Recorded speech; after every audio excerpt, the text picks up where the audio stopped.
AOC was on 60 Minutes last night. Quite a feat for a newcomer. Must be all her great new ideas.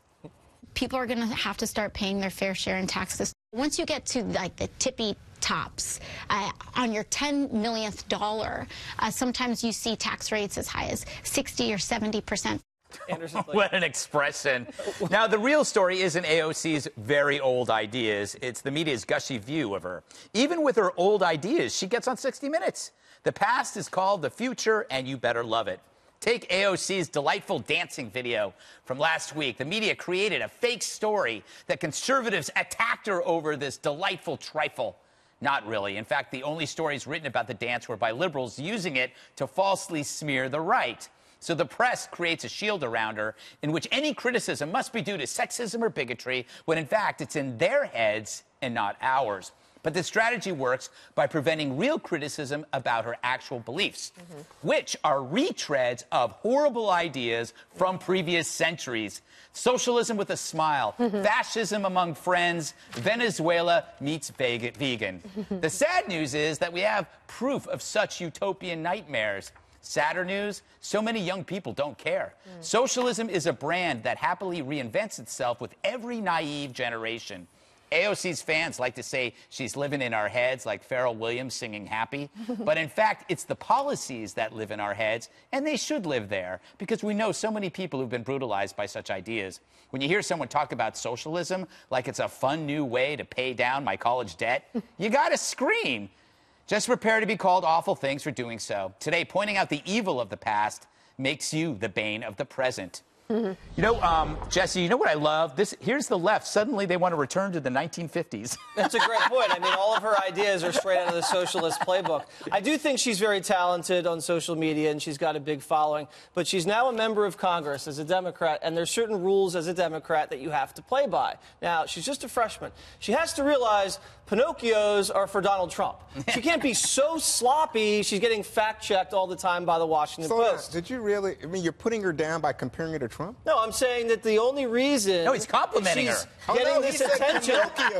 That means she's when the Washington Post fact-checks her more than Donald Trump, it's a problem for the Democrats. Also, she's also so out there politically that the Republicans can now use her as a wedge issue against their own party, and the leadership hates that. She's also hot-dogging Nancy Pelosi. She's starting to steal her thunder, and a lot of people in leadership are saying, hey, slow down a little bit. Let's be honest. This reminds me of a rookie, you know? Okay. They had a great college career. Now they got drafted, top draft pick. They enter the league, and giving the opposing teams a lot of bulletin board material, kind of bad with chemistry in the locker room. A lot of the vets on the team don't really like her that much. Getting called for a lot of personal fouls on the field. The coaches are a little... Are you talking about her? No! No, we love her. I would never. Rookie I'm saying she's in page 6 a lot. You know, she might burn out, but she might have a long career. We don't really know yet. Jesse, let me just point some things out to you. One, she voted for Nancy Pelosi, and then the Republicans hissed at her, because guess what? She is gold for Republicans. They are making her the star. Not really. Democrats, it's Republicans who love her because Republicans she didn't put her on 60 Minutes. No. I think they did, because they give her so much attention that 60 Minutes said, wow, who is this woman? Because she's wrong a lot. So Republicans say you're wrong. What is she wrong about? Everything that she's advocated as a policy. 70% tax rate. Social Security. Universal health care. Social Security. How about that? Remember when that was radical? Oh, yeah. Great Society. Terrible. What about raising tax rates? Under President Roosevelt, President Eisenhower, if you want to throw in with a 70% tax rate, you can check that box on the return and voluntarily pay it. If you make more than $10 million, and you have no objection to the fact that under Trump right now the deficit is blowing sky high, you don't even mention it. You'll never get to $10 million if you have policies like that. By the way, the rich pay now more than ever. I think the top 1% pays 40% total tax. In 1980, it was 19%. So it's gotten a lot worse, and it's not actually affecting the debt whatsoever. I want to go to this interesting thing. Why did you say that? It doesn't. We're still in totally debt. The deficit has been increasing radically. That's my point. It doesn't matter how much you tax people. In fact, I've argued stop taxing people. It doesn't matter because we are now spending addicts, right? If you stop taxing our country for 1 year, it would balloon $4 trillion, would we even care? That would be great. We'd all save all of our money, and we'd be in debt, but we don't care. And we'd live in anarchy. Well, you'd love that. Well, that's not anarchy. Dana. Yes. Okay, one thing I noticed is a comparison and a correlation to Donald Trump. AOC comes in, calls out the establishment Democrats. You get Whoopi Goldberg on The View saying, "Oh, hold your horses, lady. There are a bunch of Democrats before you, establishment Democrats, who worked their butts off to get this and that."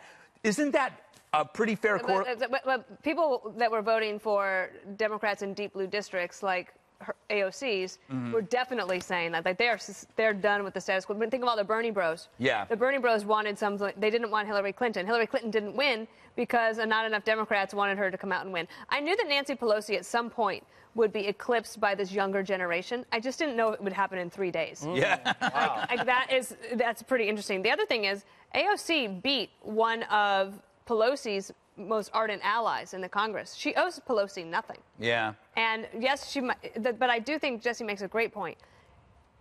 Let that sink in. Everybody went quiet. I was like, even I did. Yeah. Even I know. Like, You just say that? That came out of your mouth. But the more she actually talks about the ideas, not her personally, not the dancing, not that, but the ideas, right? That you could retrofit all of America within 10 years with renewable energy. Like, policy-wise, you have to go, okay, that's not possible. And she would say, why not just say it? Every day, she's got to build the wall comment. Right? She goes for it, Emily, every time.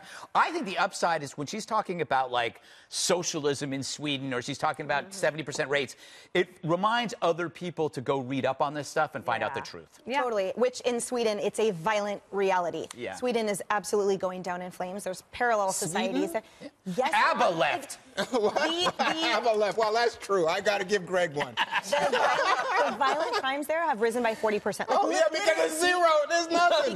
If I mug Greg, it's suddenly 100% jump in crime. Oh, my God. Plus, to take it a step further, I think the use of, as analogy, a culturally, formerly homogenous society in a tiny country is not accurate. It's not applicable here. That's kind of ridiculous. And I think for AOC, her time to be popular is over. Now is her time to get to work. She already won. So there, I think like everyone, we could all benefit from specificity and accuracy in Congress. So it would only help her further and further her cause and the people that could rally behind, even if she isn't owed anything by anyone, or she doesn't owe. I think there's a certain amount of homage she should pay by being specific and accurate and not so outlandish. One thing she has going for her, everybody wants to have a beer with her.